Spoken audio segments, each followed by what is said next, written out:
Hello, everybody in grade 10 IB. My name is Miss Delano, and I'm one of the 3 teachers of the 20 IB program. In total, there's about 5 of us that teach in the Social Studies IB program.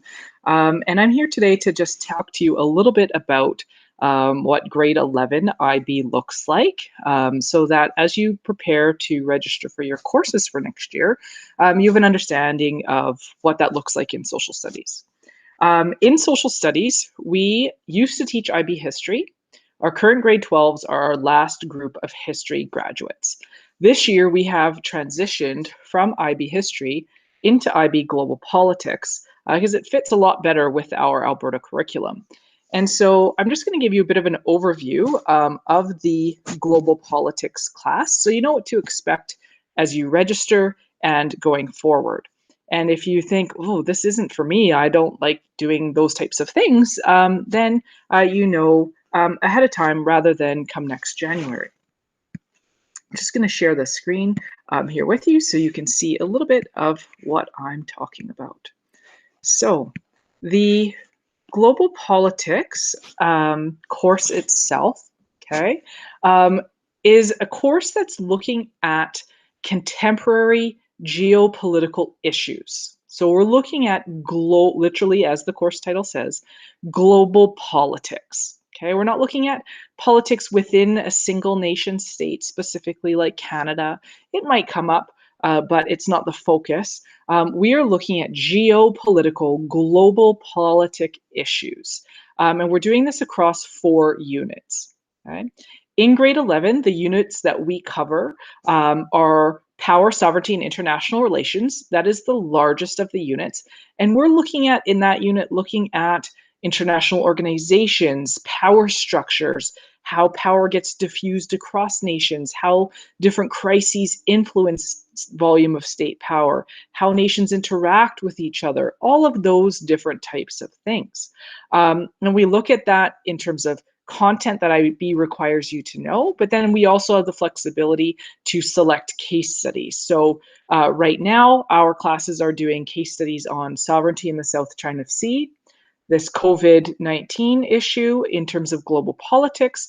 And then our next one that we're going to be going into is sovereignty with the Crimea crisis in the Ukraine. Our next unit that we cover is looking at human rights. And again, we have prescribed content, knowledge-based content from IB that we have to talk about. And then we get into 2 case studies. One of them will be related to genocide. Another will be related to human rights in another capacity. And with this COVID-19 crisis, we're looking at maybe changing some of our case studies. But we'll keep you posted on that. And that is the nice thing about the nature of this course is we can adapt case studies per global politics, right? This is a geopolitical course. We are not confined to prescribed topics per se, prescribed content and the ideas surrounding geopolitical issues, laws, organizations, those types of things. But the case studies themselves are fluid. The next unit we're looking at is development. You largely cover a lot of this in grade 10, but we will be highlighting it throughout the course of your grade 11 and grade 12 year in global politics. And our last unit, you cover this specifically in grade 12, is looking at peace and conflict. Peacekeeping, peacemaking, international conflict, war, those types of ideas. And again, with this prescribed content and then fluid case studies. So that's kind of a very extremely brief overview of the content of the course. Now, there are, because it's an IB course, there are additional components to the actual teaching that we cover. Because remember, you're taking your Alberta curriculum at the same time as an IB curriculum. So now we're covering 2 curriculums in the context of 1 class. And this global politics course will run over the course of 2 years. So if you're signing up for it in grade 11, be prepared to carry on with it in grade 12. When it comes to writing, because you do a tremendous amount of writing in IB social studies, regardless if it was the old history or now the current global politics, you will continue on learning and building your skills in the Alberta education styles of writing, so the source analysis and the position paper. But IB has their own forms of writing styles Fairly similar to the Alberta ones, but a little bit different, and we need to teach you that as well.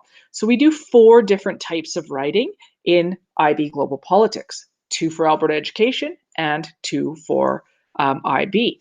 In grade 11, that is practicing ultimately for that grade 12 course when you would be doing those IB exams. In Global Politics IB, we have a significant focus on discussion, speaking, and presentation skills. In relation to discussion, that means you coming to the table prepared to discuss, largely related to readings that we assign at the beginning of a week or over the weekend, related to the topics that we're covering, and sharing opinion and presenting arguments and evidence and that kind of stuff. Speaking and presentation skills are also extremely important in global politics in terms of the course. And in part, things that you'll be doing related to that is you need to be prepared to do presentations, oral presentations in class without notes. In the beginning, we get you used to this by doing the current events presentations in a group, similar to what many of you are doing in grade 10 right now. But this is going to progress to the point where you are doing solo presentations and without notes. IB requires you to do something called an HL video presentation. They require you to do 2. We're going to do one in grade 11 and one in grade 12, and that is you doing a 10-minute presentation that we record and then send away on a particular topic of your choice, and you stand and present to both your teacher and the camera, and it can be it has to be unprompted. So you basically have to ensure that your knowledge is advanced enough that you can speak for 10 minutes on your chosen topic with nothing more than a single cue card or 2. And we work you up to being able to do that. The other major component that comes along with speaking and discussion, in addition to the writing, is something called the engagement activity. And this engagement activity, this is the independent assessment in Global Politics IB. This differs from the old history IA, or the historical investigation, which was just a straight research paper. The engagement activity is just that. It is a political engagement activity. We'll spend time next year talking about that and fleshing that out. But simplistically speaking, for decision making in terms of where you're at right now, deciding if you're taking or not taking the course, the engagement activity requires you to select a political topic of your choice. It can be a global political issue or a local one that you're going to look at from the local perspective. And there is a research component to it in terms of research, evidence, that kind of thing. But there's also a community engagement piece where you must actually go out into the community and engage with that issue. So what does that look like? That might be going and volunteering for X amount of time at a homeless shelter because you've chosen to look at the concept of food scarcity. And then in addition to that volunteer work, you'll also potentially interview individuals that work at that non-governmental organization or that homeless shelter, looking at their perspective related to your specific research question related to food scarcity. You might also then interview a Edmonton City Councillor that deals with various issues surrounding homeless populations in Edmonton, accessibility to resources, those types of things. You might also then go and interview an MLA, an Alberta official. You might then also interview a police officer, right? There's a series of people that you will interview to get the various perspectives on your topic. And then you'll take that and you'll combine that with your evidence-based research in order to formulate your final written report. So it's fairly complex, and don't worry if you don't understand it all right now, because that's what our job is next year, is to help you work through that. That engagement activity is not something that you can just do in a weekend, right? That is going to be done over a series of months. So if you have questions relating to global politics IB in general, you can feel free to email me, Ms. Delano. You can also email Mr. Baylog, Ms. Fallowfield, who also teaches the course, or of course, Mr. Robertson, our department head. or you can reach out to your teacher and they can pass those questions along to us if you have questions. Okay? Ultimately speaking, we hope to see you in Global Politics IB, assuming you believe that this course is the right fit for you. Have a great day, everybody.